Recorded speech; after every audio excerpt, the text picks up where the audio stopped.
Hello, my name is Sabrina, and today we're going to discuss what a chord inversion is. First, let's review chords. To build any major chord, you can use the formula root plus 4 plus 3. Let's do that on a C. Root plus 4 plus 3.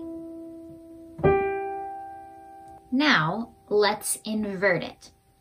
Inverting a chord involves taking the 3 letters and switching the order that your fingers play them.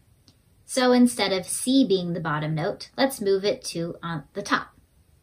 Now, that is a C chord, but it's just switched around, inverted.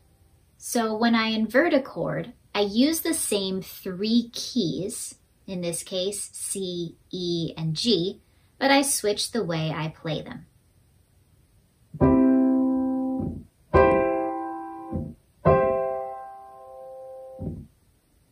There are only 3 ways to play a chord. Root, which is the way we build it.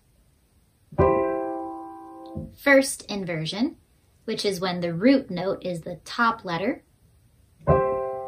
And second inversion, where the root note is the middle letter. Now let's do it using a different chord.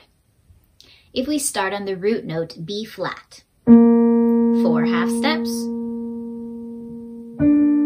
3 half steps. Now let's switch the order around.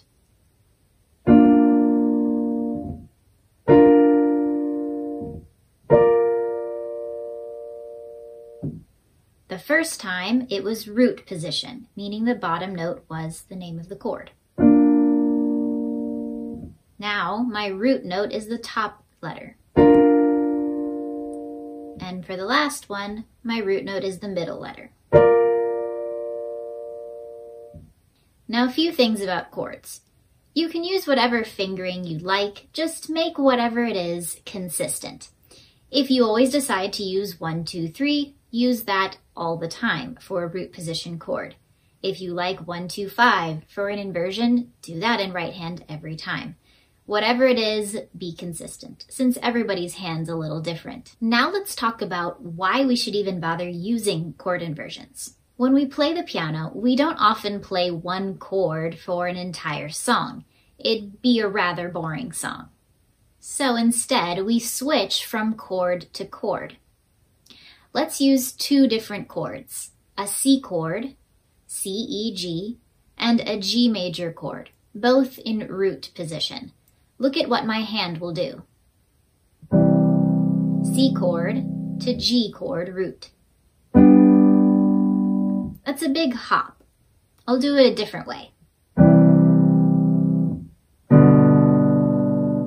That time the hop is slightly less large, but it's still too much movement. So how about we invert the chord? Since we discussed C chord inversions, let's try and switch from a G root chord to a C inverted chord.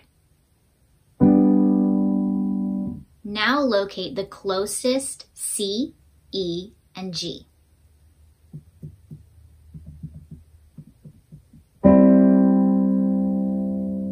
Instead of having to hop my whole hand to C as the bottom note, I can just switch the orders.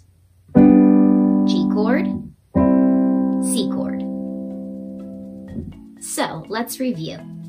What is a chord inversion? A chord inversion is when you take the 3 letters of a chord, for instance, C, E, and G, and switch the order, E, G, C, or G, C, E. That way, it's easier to play it when you move into a new chord. Well, that's all I have for you today. To learn more about chord inversions, be sure to hop into one of our live classes. We'll see you next time.